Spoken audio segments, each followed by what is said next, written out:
The drums begin. The storyteller clears his throat. Allo! Allo! Allo!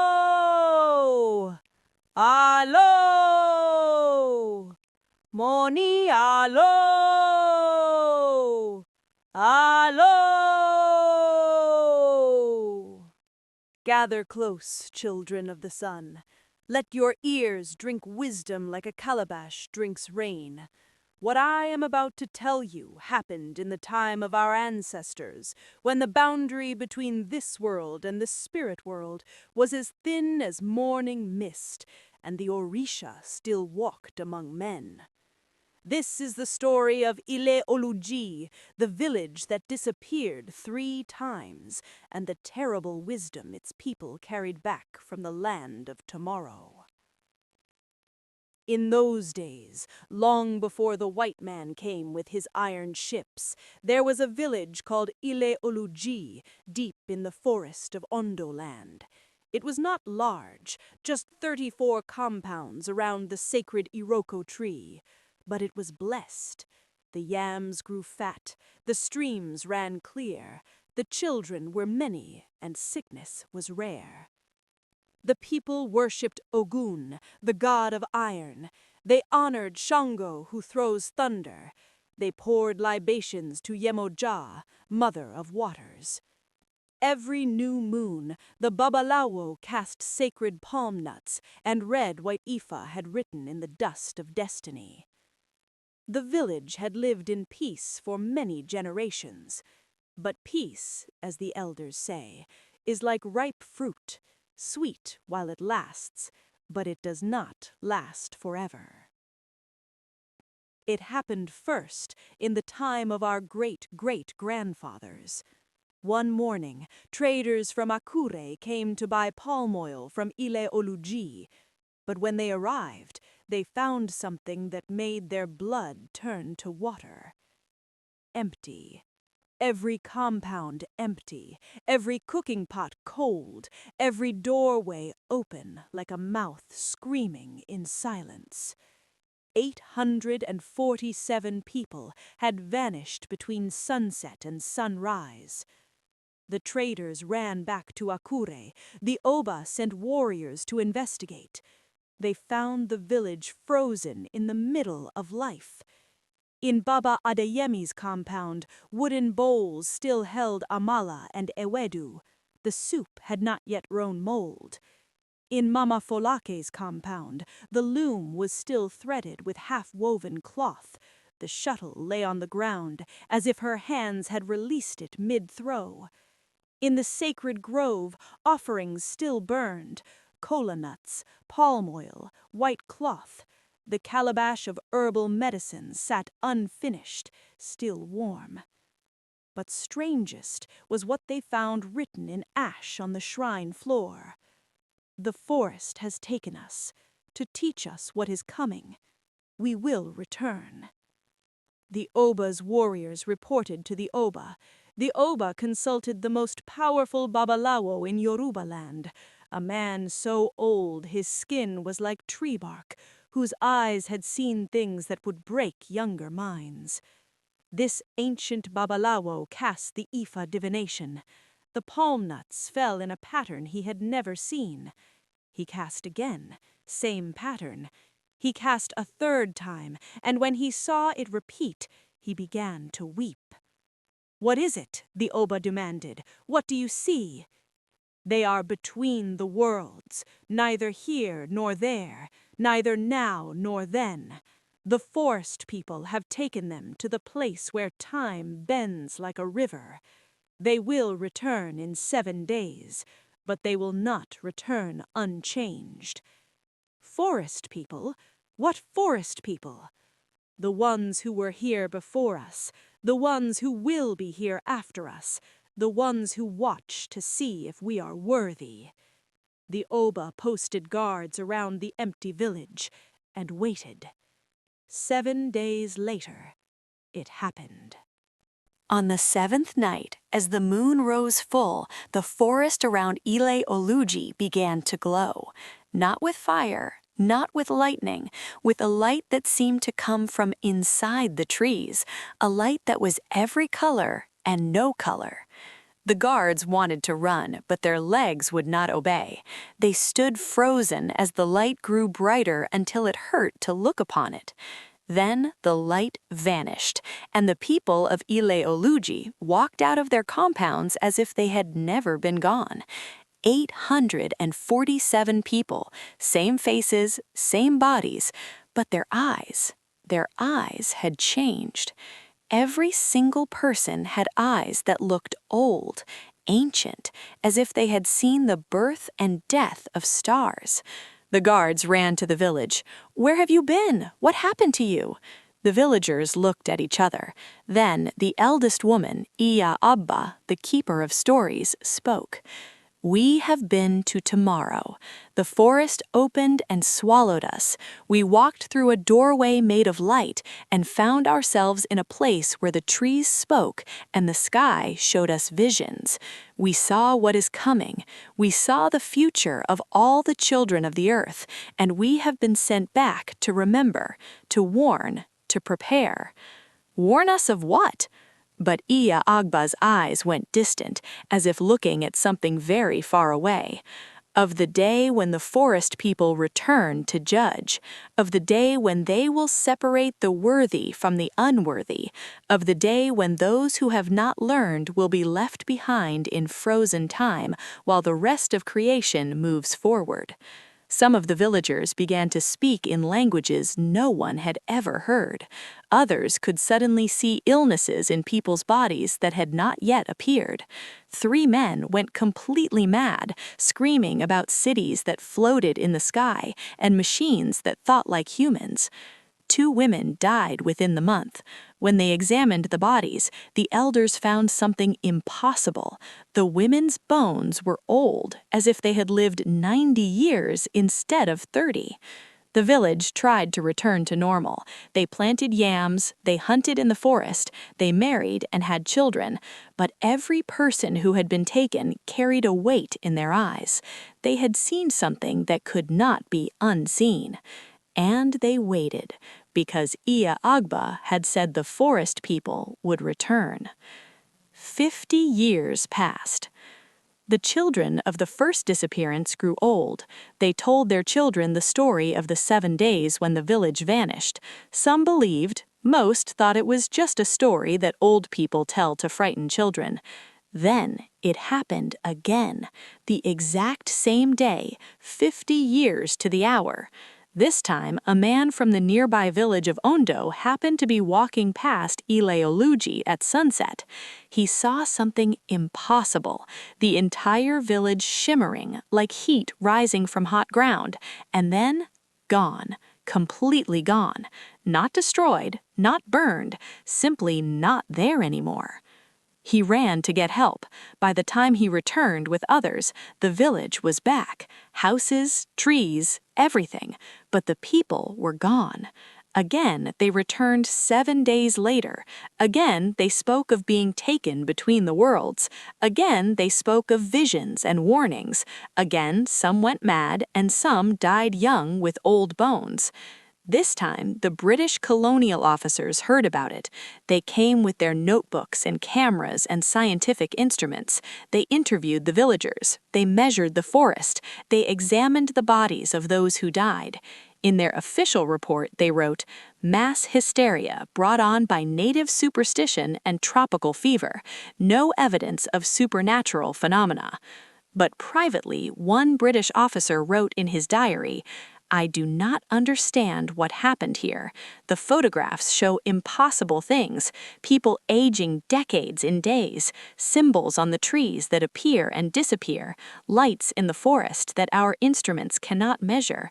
If I reported the truth, they would think me mad, so I write lies in the official record and the truth in this diary.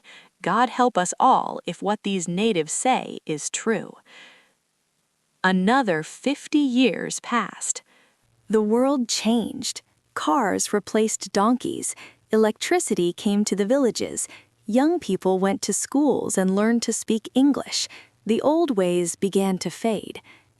In Ile-Oluji, the grandchildren of the second disappearance knew the story but did not truly believe it. It was history, legend, the kind of thing old people talked about during festivals.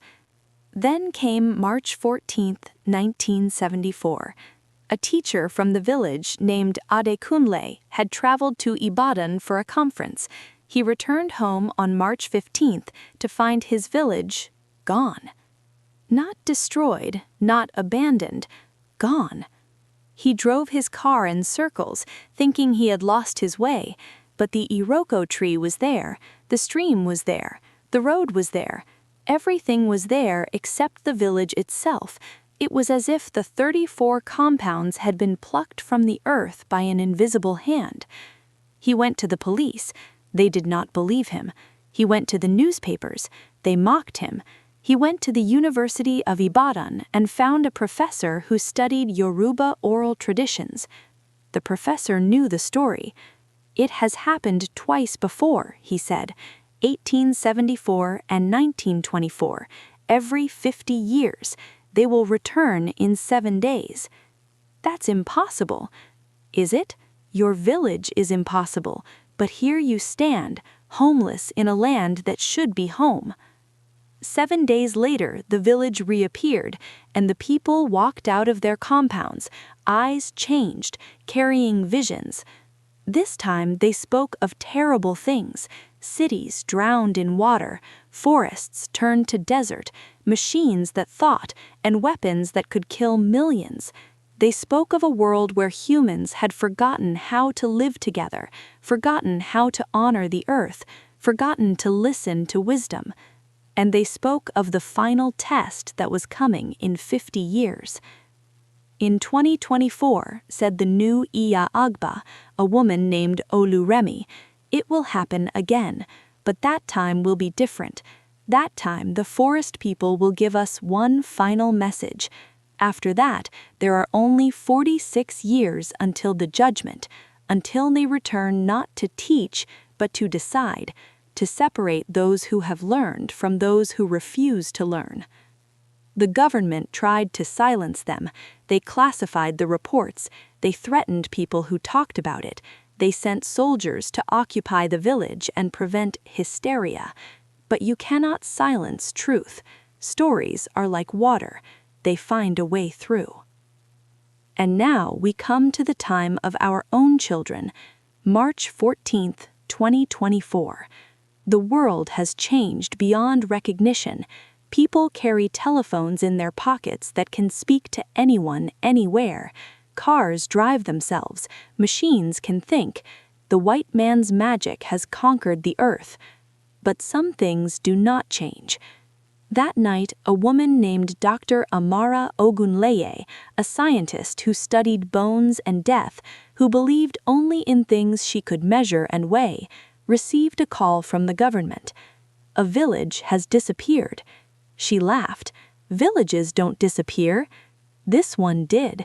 Ile-Oluji in Ondo State, 847 people, vanished overnight. She stopped laughing. When she arrived with her cameras and instruments and police officers, she found exactly what her great-grandmother's generation had found, and her great-great-grandmother's generation before that. Empty compounds, warm food, open doors, silence. And in the shrine, written in chalk this time instead of ash, Awan ti niwan walati inu igu, wan fe ki aranti, ako gbodo gagbe, agbodo. The sentence ended abruptly, as if the writer had been taken mid-word. Dr. Amara did not believe in spirits or forest people or magic. She believed in science, so she did what scientists do. She investigated. She found the clearing in the forest. She found the black stone covered in symbols no linguist could read. She found the place where the grass was dead, though nothing had burned it. One of her officers touched the stone and collapsed. When he woke, he spoke in a voice that was not his own. We are between the moments. We are in the space between one heartbeat and the next. We have been taken forward 50 years to see what you will build or destroy. We will return in 7 days. We will bring the final message. After that, humanity has 46 years to prepare. 46 years to prove you can live as one people. 46 years to show you value all life, not just your own. 46 years to demonstrate wisdom, not just cleverness. Then the officer's eyes cleared, and he remembered nothing. 7 days later, it happened. At midnight, the forest glowed, the earth hummed like a great drum, and the people of Ile-Oluji walked out of the light, eyes ancient and terrible with knowledge. The eldest among them, a woman named Chief Mrs. Eno, stood before the cameras and the government officials and the scientists and spoke. We have seen 2074. We have seen the world you will create if you do not change. We have seen empty cities and silent forests. We have seen the earth weeping. We have seen humanity frozen in time, left behind while creation moves forward without them.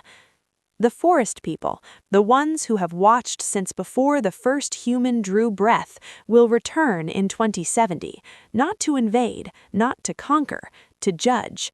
They will test 3 things. Can you live as one people, or will you destroy each other?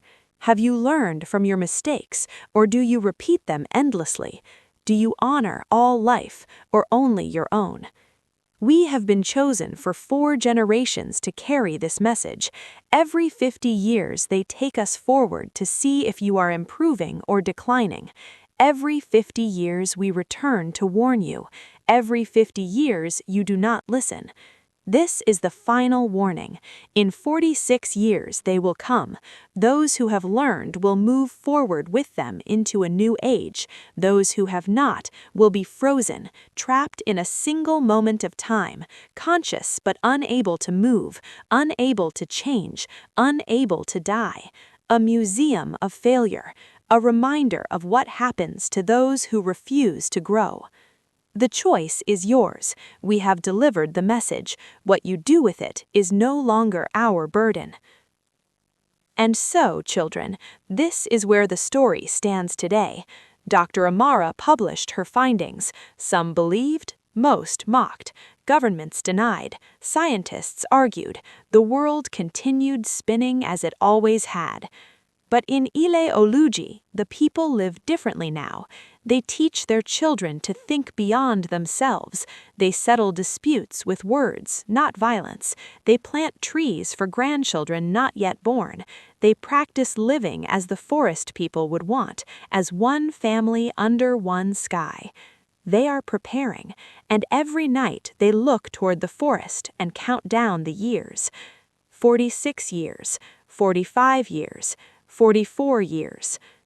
Now, children, this story teaches us many things. First, not all wisdom comes from books. Our ancestors knew truths that modern machines cannot measure. Second, pride comes before destruction. Those who think they know everything are the first to be left behind. Third, the earth does not belong to us. We belong to the earth. When we forget this, the earth reminds us. Fourth, time is not a straight line. It is a circle. What you do today will meet you tomorrow. What your great-grandparents did greets you now. What you do now will greet your great-grandchildren. Fifth, unity is not weakness. It is the only strength that matters. A single thread breaks. A woven cloth endures. Sixth, the universe is watching. We are not alone. We have never been alone. And one day we will have to answer for how we have lived. Seventh, every generation receives warnings. Most ignore them. The wise listen. The foolish laugh. Time reveals who was wise and who was foolish. So when you leave this place tonight, remember Ile-Oluji. Remember the village that disappeared 3 times. Remember that you are living in the time of the final warning. The year is 2024. The judgment comes in 2070. You will be the generation that faces it.